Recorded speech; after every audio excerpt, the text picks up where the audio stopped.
Hi. Today we're going to be having a book talk and we're going to be talking about the dreaded, the awful, the great and terrible, Oz the Great and Terrible, as Stephen King once put it. Ladies and gentlemen, we're going to be talking about the book slump.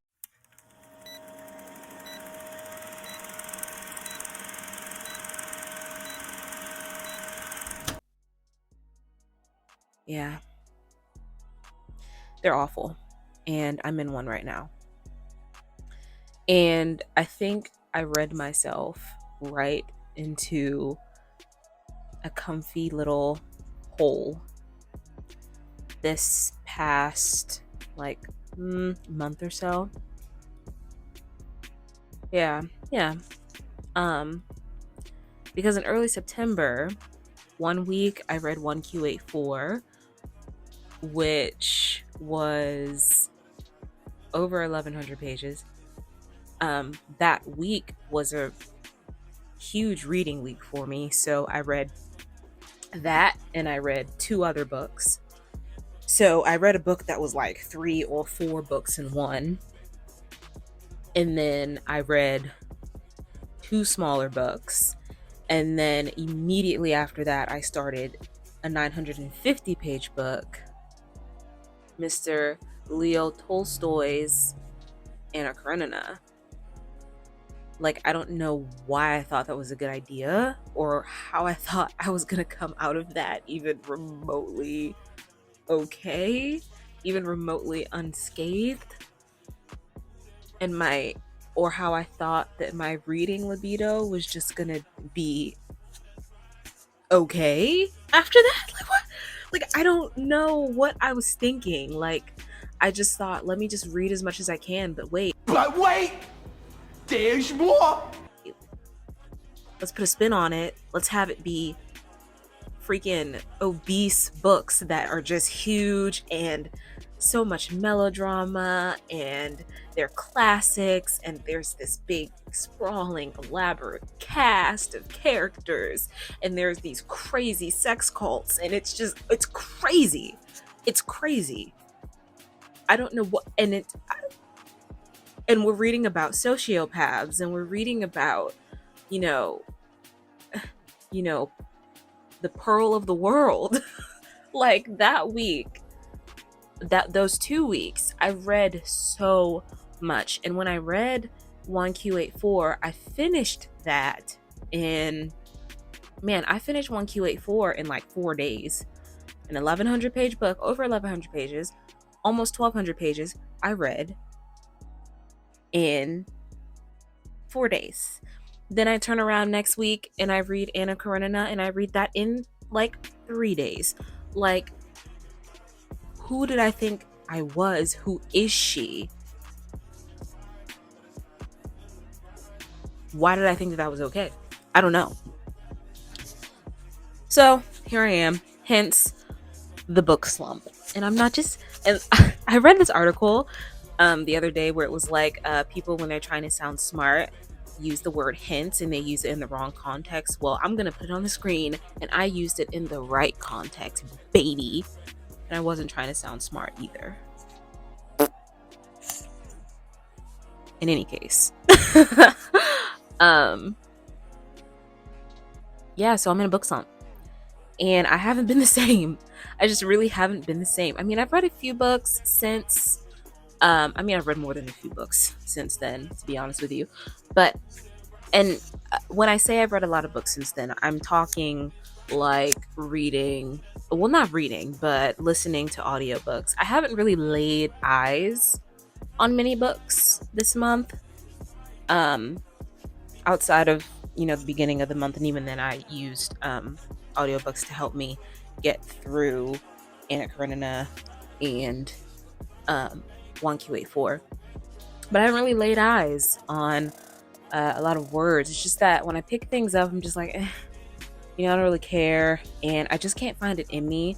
And it may be a mixture of me having read so much in such a short period of time, and also just working 8 hours a day, and the nature of my work. I'm always mentioning my work, but because I spend so much time doing it. You know what I mean? Like my work involves, and I'm still fairly new at it. So there's still a great deal of learning that has to happen at work for me. And it's a lot of work where, I'm reading because I have to, because it's data entry. So I'm, typing, retyping documents and everything like that, and proofreading, and, it's title work. So I do, title relocation state to state. And, it can be a little taxing because mentally I have to remember so much, all these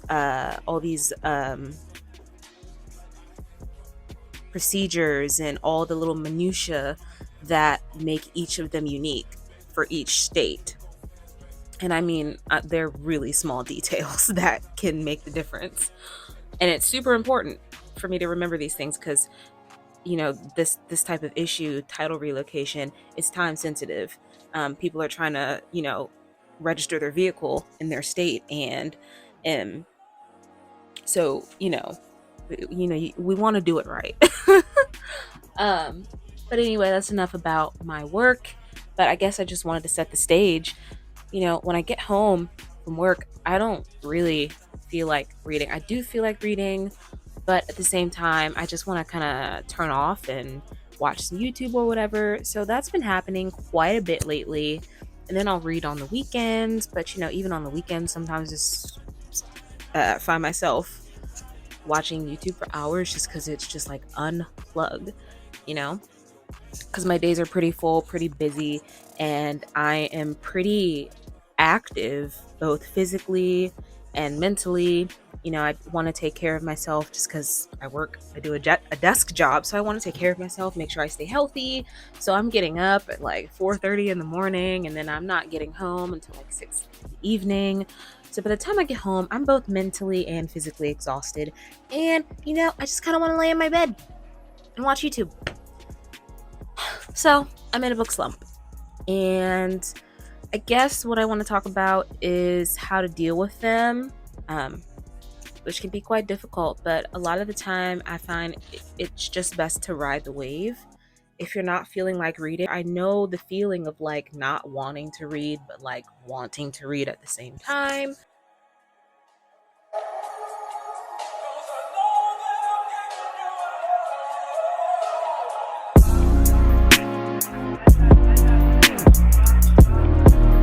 It can be kind of frustrating when you get in a reading slump, but it's something that you just have to come to accept when you read so much. For example, I'm going to put my Goodreads up on the screen. For my reading challenge this year, I set 105 books for being my goal. And as a matter of fact, I didn't even set 105. I probably set like 85 or something like that. And I surpassed that pretty quickly. And then, so I bumped it up to 105. And I've surpassed that. I've read 125 books this year. But if you, again, make content about reading, or if you're just a ferocious reader, that is something that, you're familiar with, is reading that much in a year and more, because the year isn't even over yet. We still have, 3 or 4 months left of this year, 3-4 months. Yeah, 3 months of this year. And so that's 3 months I could get so much more reading done. So, when you read a lot, it can be so easy to just fall into a slump and just not want to, which kind of isn't an option right now because, but how I work through them is that, again, I speak a lot about my work, but I get to listen to my headphones all day long, whatever I want to listen to. Most of the time I choose to listen to books. And sometimes I'm not even in the mood to listen to them, but I just force them.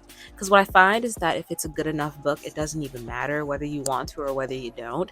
A lot of the times when I'm in a slump, I will go back and read my favorite books my favorite book of all time, my favorite novel of all time, I should say, is Pet Sematary by Stephen King. And I find myself reading that book multiple times a year. I promise you, the only book I read more than that one is the Bible. So, yeah, it's my favorite novel ever. And I listen to it, I don't, sorry, like 3, 4 times a year. It's so good. I love it. It has everything that I love in a story in it. I mean, the characters are great. The plot is great. The pacing is great. Stephen King is great. You know, the way he writes is great. And so I go back and I listen to that, and it's like listening for the first time all over again. So that's one of the things I do. I read my favorite books over. Um, and then another thing is I seek out um very small books, so books that are 150 pages to 250 pages, because I know I can finish them quite quickly, um sometimes even in one sitting, and I love that because that just um encourages me to go on. I read manga. I haven't read any manga yes, no, I don't think I've I don't think I've read any manga this year, but I'm looking at my manga shelf. But I do love to read manga. I just haven't, I don't know, because I haven't been in the mood for it. But I do love manga. So that's one of the things I do as well. Um, and then I think last but not least, I just kind of force myself to read. Um, because sometimes it's like you just don't want to, and the thing you don't want to do, you just kind of got to force yourself to do it, you know? And I think if you find something that is enjoyable, once you get into it, that it's so good. Reading sometimes can be hard for me because I have ADHD brain and I just can't focus. A lot of time I find myself having to force sitting through reading the book, and I'll say, just get to this next chapter. I'll take it chapter by chapter, page by page, and then before I know it, I've read 100 pages, because I, at heart, am a binge reader. And so I like to get a lot of reading done when I sit down to do it, because of the kind of life that I live, because I work full time, and just because I don't know if I'm going to feel like reading on any given day. So when I do feel like reading, I try to get a lot of reading in. So I think that kind of wraps up the list of what I do to get out of the book slump. So those are a few of the things that I do to kind of get out of a book slump, and I know that they suck. Because it's, there's a great big wide world of literature out there, and it can be so hard when you at your core want to read, but you just can't find the energy because your life is so hectic, it's so busy, you're so busy, you have a lot going on, and you just kind of want to unwind, and you feel like you have crammed your brain full with literature and you just don't know if you could read anymore. But I hope that, you know, this was relatable, and I hope that um, that it was helpful in some way, and that brings this video to a close, I think. So, thank you for watching. It means a lot to me when people watch my videos, because I don't know, I don't make them just for views. I make them because I love talking about books, and I don't really have anyone to talk about them to, or with, would be more accurate. I only want to talk about books with. And so I love, love, love, love, love having the opportunity to just talk and make memories with the books that I read, especially the ones that I adore. And so making YouTube videos helps that. Because these videos are out there and they're going to be out there forever. And I kind of like the idea of that, because reading is great. And so thank you for watching, and thank you for using your precious time to watch my YouTube video, and I hope that you liked it. And if you're here and if you've made it to the end, I just want to ask that you leave a like, that you leave a comment, and that you consider subscribing. Big three, because it helps to let YouTube know that my content is of some value. That's such a weird thing to say, but it helps let YouTube know that my content is of some value and that it's something that people want to watch. And so, if you do enjoy it, please, please, please like, comment, and subscribe. And yeah, because let's face it, if you're here right now at the end, like, you you had to have liked the video, so you could just like physically like the video. You could just like subscribe, just click the button, you know. But thank you, thank you, thank you. And I hope wherever you are, you have a good day, you have a good evening, and that you read a good book. I'll see you when I see ya.